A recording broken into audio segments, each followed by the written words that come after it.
100 naira eko. Esamba seko.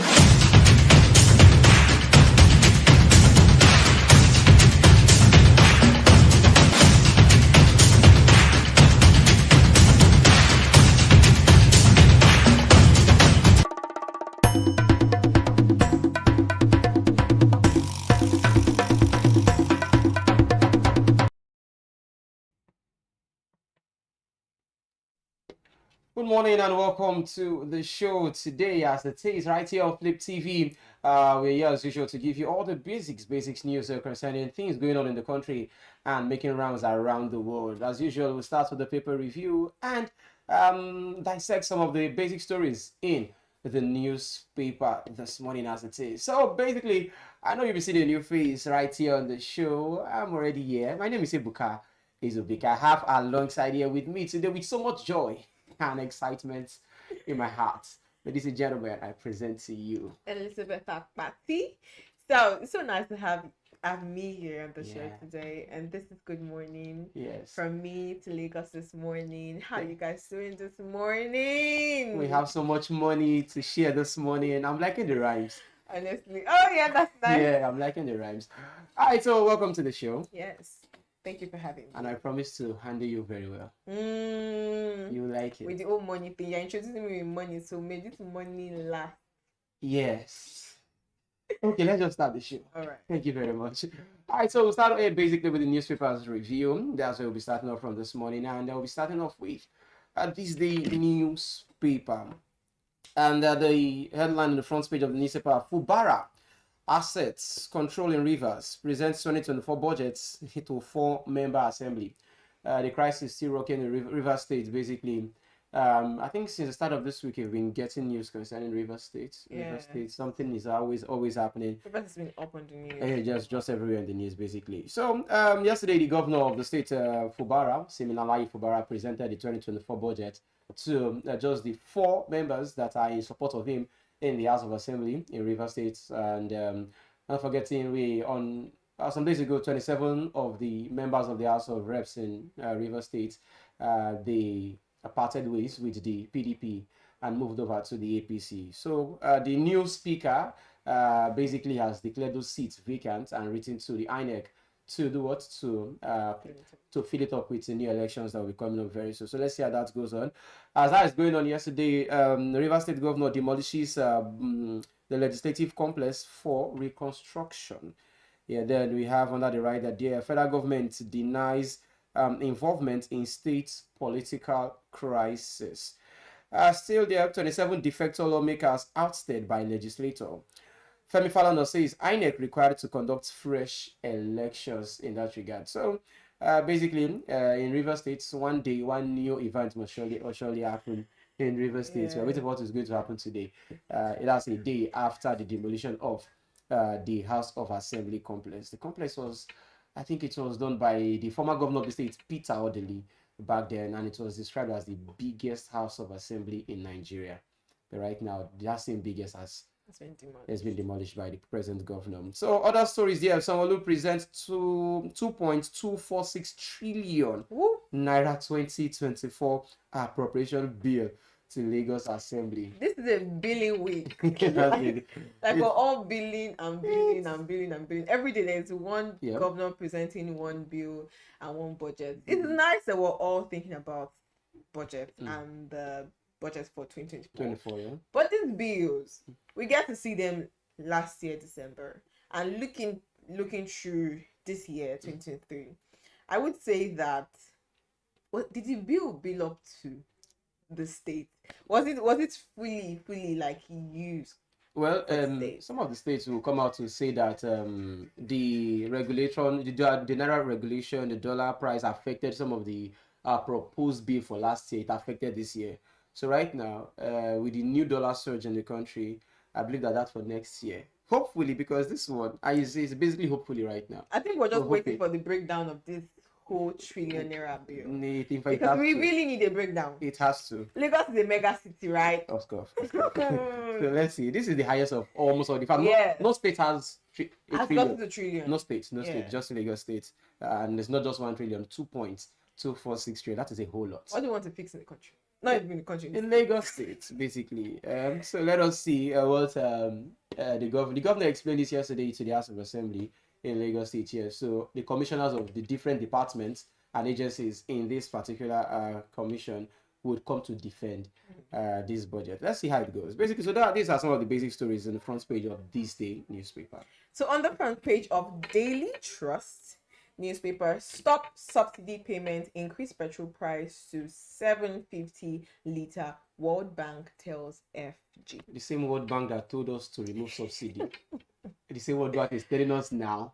I would stick to the ground that says that probably they have a new initiative to all this. But if you get to read the whole story, I think we might get to understand what it's all about. But the writer says that wants to increase its VAT taxes from SME and advice on fuel price hike insensitive. Subsidy removal hasn't brought expected gains in an oil revenue. And then fuel selling above 700 in Northeast. Wow. Okay, I think it was yesterday I got to see that diesel was on 980. It depends on where you're buying from. Some places are saying over 1,000 naira. Over 1,000 naira for diesel. But I think we need to understand why we should increase subsidy now. What are you trying to do? What are you trying to gain? You know, according to what the president said, he said that the subsidy basically it's like it's not something that should be. That's why they had to remove it. Now, removal of subsidy, it means that we are spending money to import fuels. Yeah. So that means we need to save these monies. And so far, they said they've saved in the first quarter, in the first month, they said over 400 billion naira was saved from the subsidy removal. But then again, so why are we increasing it now? Then again, so that's why some things is like the more you look, the less you see. That's what is happening in this case of this subsidy. Because even you ask yourself the question, okay, the money that we have saved so far, what have we used it? What have we used it for? What is happening to those for the monies we are spending or we have saved? Because if we are saving, then we should be finding ourselves in this particular situation right now. Some fuel stations right now, there's a bit of scarcity in some fuel stations. Yes. So you have and to then the queue is. The queues are increasing again, and really we know that we are in the festive months, and the fuels are not cheap. Honestly. Basically. And they're increasing like every day, every single day. So on Daily Trust, we also have ASU excited as FG exempt varsities, polytechnics, others from IPPIS. Tinubu fires FAN, NCAA, NAMA, NCAT, NIMET, NSIB buses. Okay, so these are aviation and aerospace buses. And Tinubu, from the morning, he fired everybody. I think he's trying to, after the case of the $6 billion from the Minister of Power, it's really looking into the old ministers and the old system that works there. So I think right now I'm trying to give him a benefit of a hope and a light in that aspect, because him waking up to to this news, it is something that I think maybe there's something else he wants to do. So we're trying to wait for what he wants to do, and I pray and I'm really hoping that I see something at the. They say that there's a light at the tunnel. Yes. So I really want to see the light, because hopefully right now hopefully the light is here at the end of that tunnel, basically. Somebody will switch it on. Now, basically, it is in the aviation sector. We know how it is now. Air travel is very expensive, and you ask yourself, why is an airline taking off from Lagos? You're supposed to land in Abuja, instead landing in Asaba. You understand? And a bit of kind of questions and answer. You're supposed to land in Abuja. Why are you landing in Asaba? I said they sent me the map of Asaba to land in. I didn't know I was going to Abuja, basically. So many of these things have been going on the ground in the aviation sector. The last case of the former Minister of Aviation, Hadi Sirika, is also still there. That they spent a whole lot of money to get Nigerian air.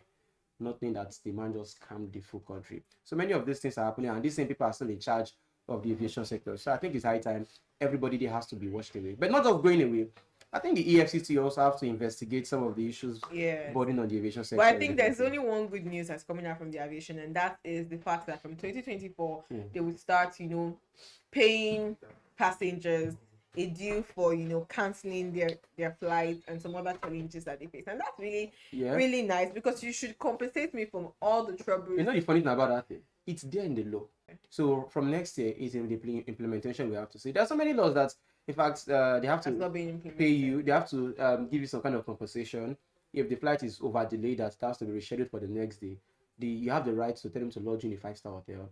They will pay for everything logistics. Are you serious? It's there, but implementation is the problem. Oh my God! That's the point. Nigeria will start praying for airline. Please delay me. Please delay me. No, but still don't delay me at the same time, because these laws can be one thing about the country. These laws can out, and even though it's carried out, we it for in the country right now. But I want you guys to just put your heads up, because there's a light at the tunnel. I will help you switch on that light. Okay. Right. The Minister of Aviation, Festus Keyamo, we are hoping on you to turn on the light. Yes, at the end of the tunnel. Please turn on the light. So CBN suspends new request for intervention loans. Okay, CBN is really doing a lot. They have this December. A lot is really happening this December, and I really like it that we're seeing some actions.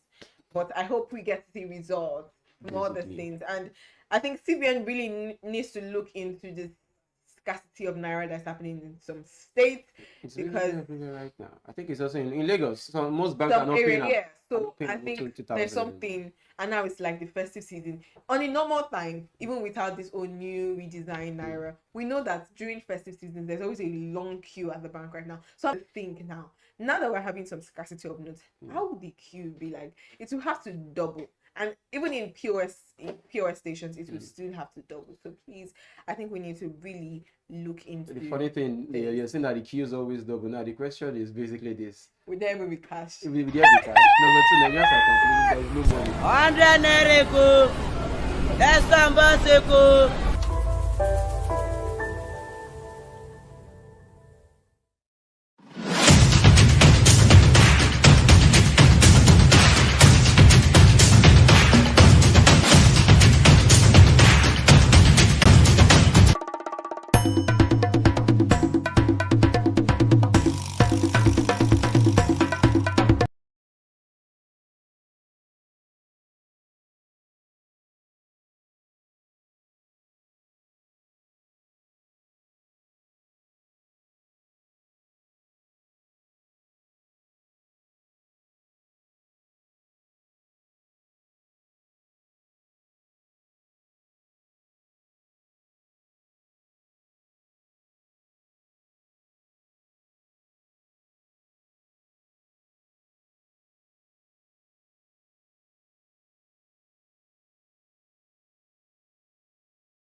Alright, so welcome back. This is Safe Flip TV. You're watching. I was to give you the newspaper dailies this morning, and we're done with the Daily Trust newspaper right now. So let's move now to Business Day. And on the Business Day, what do we have there? APC losing war against poverty. Basic. On the right there, 14 million Nigerians became poor in 2023. Oh my God. Who counted this stuff? We are on track to stabilize the economy, says Edun. So the World Bank is saying that 40 million Nigerians became poor in 2023. And the year is not ended yet, but then from the statistics so far, the World Bank is saying that 40 million Nigerians have been thrown into poverty. 14